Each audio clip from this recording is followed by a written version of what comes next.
Welcome to our YouTube channel Dhruv English classes.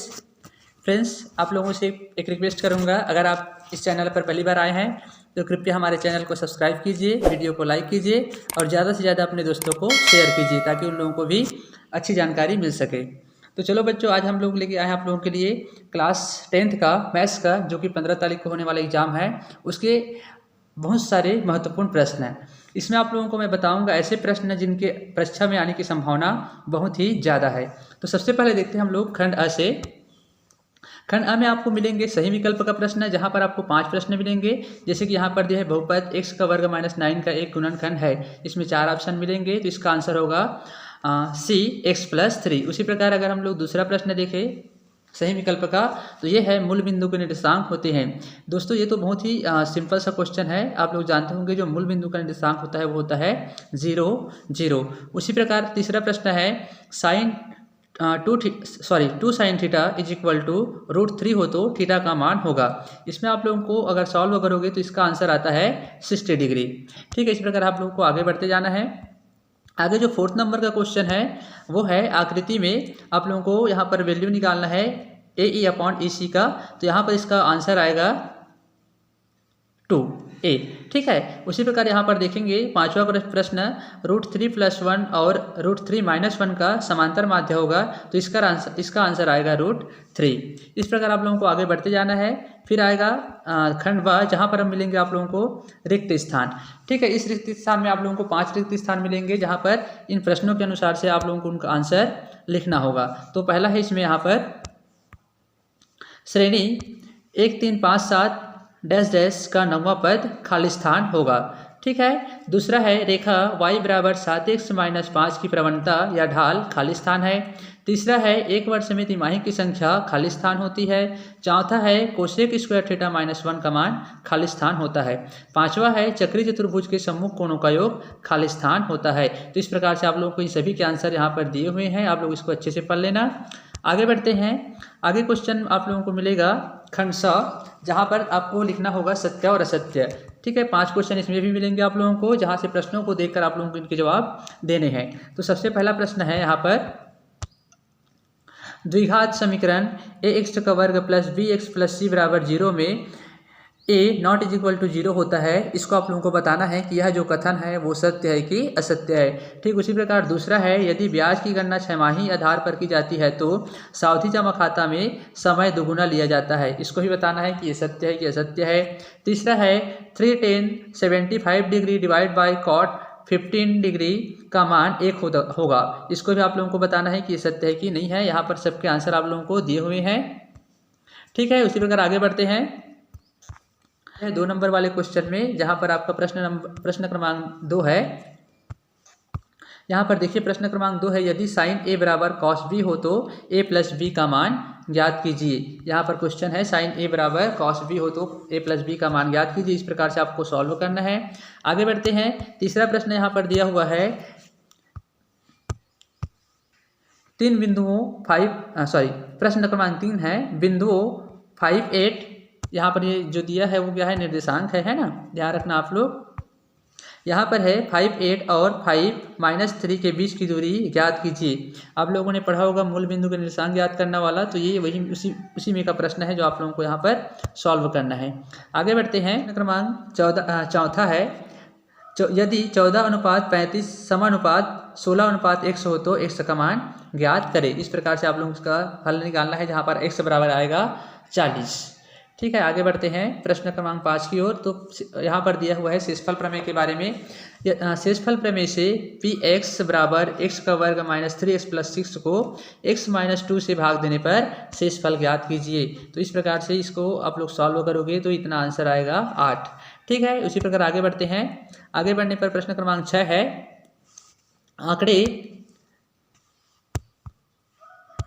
आंकड़े 5 7 9 11 13 15 17 19 का समांतर माध्य ज्ञात कीजिए। तो समांतर माध्य का जो फार्मूला होता है ∑x/n। इस फार्मूले में जब आप लोग मान रखोगे तो इसका आंसर आएगा 12। ठीक है, उसके बाद आते हैं प्रश्न क्रमांक 7। प्रश्न क्रमांक 7 में आप लोगों को माध्यिका ज्ञात करनी है, जहाँ पर 45 41 जहाँ पर 45, 41, 43, 38, 40, 42, 44 और 47 इन सभी की माध्यिका आप लोगों को ज्ञात करनी है। इस प्रकार से जब आपको सॉल्व करोगे तो इसका आंसर आएगा 42.5। ठीक है, आगे बढ़ते हैं।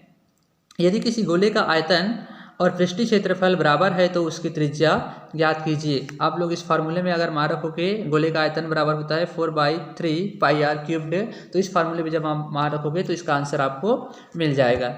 ठीक है, आगे बढ़ते हैं प्रश्न क्रमांक 9 की ओर।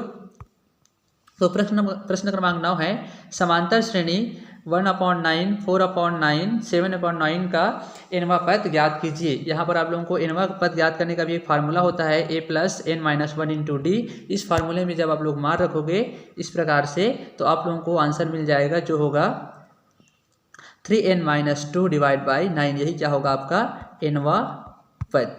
ठीक है, आगे बढ़ते हैं। आगे है प्रश्न क्रमांक 10। यहाँ पर आप लोगों को मिलेगा वर्ग समीकरण, जहाँ पर 6s² + x - 2 = 0 को सूत्र विधि से हल करना है। तो जिसको आप लोग सॉल्व करोगे तो इसका आंसर आएगा x बराबर -1 ± 7 / 12, ये वाला। ठीक है, आगे बढ़ते हैं। इसके बाद प्रश्न क्रमांक 11। प्रश्न क्रमांक 11 में अगर आप लोगों को मिलेगा बहुलक ज्ञात करने के लिए तो इस प्रकार से टेबल दिया रहेगा। टेबल में आप लोगों को ध्यान से देखना है, पढ़ना, इसको समझना है। उसके बाद इसका फार्मूला होता है, उसमें आप लोग मार रखोगे, इसका फाइनली आंसर आप लोगों को मिलेगा 26.87। ठीक है, तो इन प्रश्नों को आप लोगों को ध्यान से पढ़ना है, अच्छी समझना है और काफ़ी सारी प्रैक्टिस करनी है, तभी ये चीज़ें हो पाएंगी आपको। चलिए आगे बढ़ते हैं। यहाँ पर इसका अथवा वाला भी मिलेगा आप लोगों को। जैसे कि यहाँ पर लिखा है, निम्नलिखित तालिका में 35 शहरों की साक्षरता दर प्रतिशत में के आंकड़े दिए गए हैं, इन आंकड़ों का माध्य ज्ञात कीजिए। यहाँ पर जो टेबल बना हुआ है इसमें आप लोगों को जो संख्याएं हैं दी गई हैं, शहरों की संख्या, साक्षरता दर, इनका आप लोगों को यूज करना है और बारंबारता सारणी का उपयोग करते हुए इनकी माध्यिका आप लोगों को ज्ञात करनी है। प्रश्न क्रमांक 12 में चलते हैं, जहाँ पर एक 35 सेंटीमीटर ऊंचाई वाले जार या वेसल में 11 लीटर जूस आता है, जार का व्यास ज्ञात कीजिए। तो इस प्रकार जब हम लोग इसके फार्मूले में इस मान को रखेंगे, जो वैल्यू हमको दिया हुआ है, तो फाइनली इसका आंसर आएगा 20 सेंटीमीटर। ठीक है, आगे बढ़ते हैं। अच्छा, इसका अथवा प्रश्न भी है, अथवा वाला। तो देखते हैं यहाँ पर, यदि गोले का व्यास 12 सेंटीमीटर है तो गोले की त्रिज्या ज्ञात कीजिए। ठीक है, यहाँ पर दिया है, यदि गोले का व्यास 12 सेंटीमीटर है तो गोले का वक्र पृष्ठ क्षेत्रफल तथा आयतन ज्ञात कीजिए। इसका भी फार्मूला होता है, इसमें आप जब मान रखोगे पृष्ठीय क्षेत्रफल 4πr² और गोले का आयतन 4/3 पाई आर क्यूब्ड, तो यहाँ पर आप लोगों को इसका वैल्यू मिल जाएगा। ठीक है, आगे बढ़ते हैं। प्रश्न क्रमांक 13 है, एक लड़की जिसकी ऊंचाई 90 सेंटीमीटर है, एक लैंप पोस्ट पर 3.6 मीटर ऊंचाई पर लगे बल्ब से 1.2 मीटर प्रति सेकंड की चाल से दूर जा रही है। 4 सेकंड बाद उस लड़की की परछाई की लंबाई ज्ञात कीजिए। तो आप लोगों ने पढ़ा होगा, इसका फार्मूला इस प्रकार से आप लोगों को सॉल्व करना है। यहाँ पर सब चीज़ें आप लोगों को एकदम डील करते हुए बताया गया है, ध्यान से पढ़ना है, आप लोगों को समझना है। इसका आंसर आएगा फाइनली x = 1 - 6 मीटर।